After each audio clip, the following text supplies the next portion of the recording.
एक बात याद रखिएगा, परिस्थिति जब प्रतिकूल होती है ना जीवन में, उस समय आपका निर्णय कैसा होता है उससे ठाकुर जी प्रसन्न होते हैं। अभी आपके जीवन में कोई परिस्थिति बिगड़ी हुई नहीं है, सुबह रात में सो जाते हैं चैन से, सुबह उठते हैं, बढ़िया पराठा पाते हैं, दोपहर में भोजन करते हैं, शाम का भोजन करते हैं, सो जाते हैं, फिर सुबह उठते हैं, कोई टेंशन नहीं है लाइफ में। तो इसका मतलब ये समझिए ठाकुर जी की दृष्टि नहीं है आपके ऊपर, इसीलिए सहजता से चल रहे हो।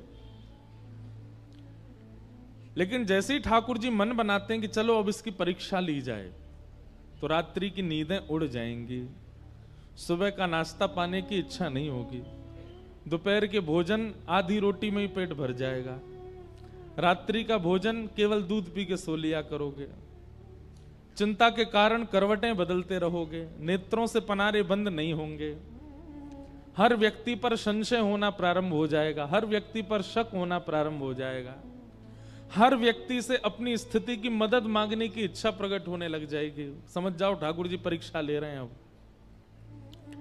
और उस परीक्षा के समय पर हमारा जैसा निर्णय होता है वो निर्णय ठाकुर जी को प्रसन्न करता है। जैसे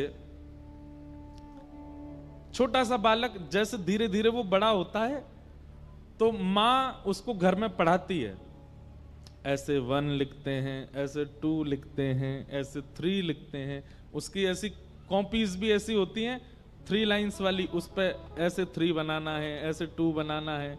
अब बच्चा जब तक माँ बना रही है तब तक तो बहुत खुश होता है, अचानक से माँ कहती है बेटा ले अब तू बना, तो फिर वो माँ को देखते रोता है, मुझसे तो बन ही नहीं रहा, और 2 को उल्टा 2 बना देता है, 3 को उल्टा बना देता है। इस प्रकार फिर उसकी परीक्षा होती है, 1-2 बार तो माँ हंसती है, और 4थी 5वीं बार माँ हाथ में स्केल लेके बैठती है, बोले बना अच्छे से। और फिर वो बालक ये सोचता है मेरी सबसे बड़ी शत्रु मेरी माँ है, मेरे पिताजी बस मुझसे प्यार करते हैं, क्यों? क्योंकि वो होमवर्क नहीं करवाते मुझसे, माँ करवाती है। कई घरों में पिता करवाते हैं। ठाकुर जी हमको कब कब अच्छे लगते हैं? जब जब सब हमारे अनुकूल चल रहा है, बिहारी जी आपसे बढ़िया कोई नहीं है, सब बहुत अच्छे हैं। लेकिन जैसे ही प्रतिकूल स्थिति आती है भय लगने लग जाता है। वास्तव में आपको भयभीत नहीं होना है उनसे जो परीक्षा ले रहे हैं, बस परीक्षा को बुद्धि लगा करके पार करना है। जीवन में आई हुई परीक्षा में आप निर्णय कैसा लेते हैं, ठाकुर जी उससे प्रसन्न होते हैं। ठाकुर जी तो एक टास्क बना करके आपके जीवन में भेज देते हैं, और फिर ठाकुर जी इच्छा उनकी ऐसी होती है कि आप उससे निकलो, आप उसको पार करो। लेकिन जब हम भयभीत हो जाते हैं, जब हम उस स्थिति से भागने लग जाते हैं, तो ठाकुर जी बहुत निराश होते हैं। इसको इतनी कथाएं सुनवाई, आजकल तो इसके फोन में यूट्यूब में भी हम सब संत जनों की वाणी भेजते रहते हैं, फिर भी इतना विचलित हो रहा है, इतना परेशान हो रहा है, इतना दुखी हो रहा है। लेकिन जीवन में आई हुई परिस्थिति को परीक्षा मान करके और निर्णयात्मक बुद्धि से जब उसको पार कर लेता है कोई व्यक्ति, विचलित नहीं होता, ठाकुर जी उससे बहुत प्रसन्न होते हैं। इसलिए हमारी प्रार्थना बंधुओं, जब परीक्षा आती है, आती सबके है, मैं व्यास हूं मेरे जीवन में नहीं आती होगी ऐसा नहीं है, सबके जीवन में आती है।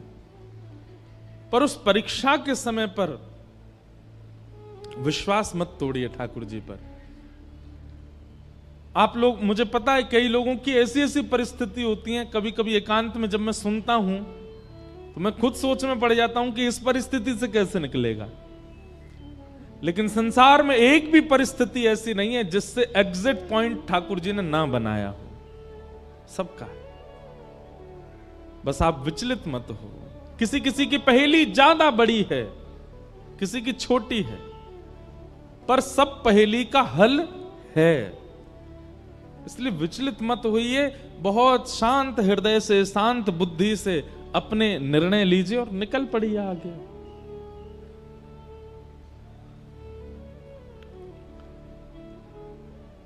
ठाकुर जी की प्रसन्नता नाम जप से है, ठाकुर जी की प्रसन्नता वैष्णव तिलक धारण से है, ठाकुर जी की प्रसन्नता एकादशी व्रत धारण से है।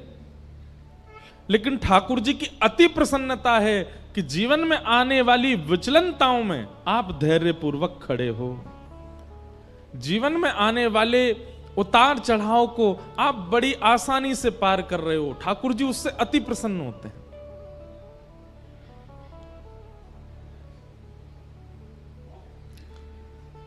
द्रौपदी और पांडवों के प्रति जो ठाकुर जी का प्रेम है ना, वो इसीलिए है क्योंकि इतनी परिस्थितियां आई और पांडव टूटे नहीं, द्रौपदी टूटी नहीं। आज तो परीक्षा की पराकाष्ठा हो गई। बालक कितना प्रिय होता है मां को। बालक कभी अगर ऊधम मचाता है तो मां सबको डांट देती है, बोले इसको कुछ मत कहो, ये ऊधम करे मुझे बताओ, मैं इसको मारूं डांटू कुछ भी, और कोई इसको छुएगा नहीं। कई बार मां ऐसा बोल देती है टीचर्स को भी कि ज्यादा ऊधम मचाए तो आप इसको देख लेना, लेकिन फिर थोड़े अगर वही टीचर उसको पीट पाट दे तो फिर मां फिर लड़ने आ जाती है। बोले आपने इसको क्यों मारा, बोले इसने होमवर्क नहीं किया, तो बोले आप मुझे बताओ आप क्यों मार रहे हो। मां कभी नहीं देख सकती कि उसके पुत्र को उसके अलावा कोई और डांटे, पर यहां द्रौपदी के 5 बालक मार दिए गए और वो हत्यारा सामने खड़ा है और द्रौपदी कहती है इसको मुक्त कर दो।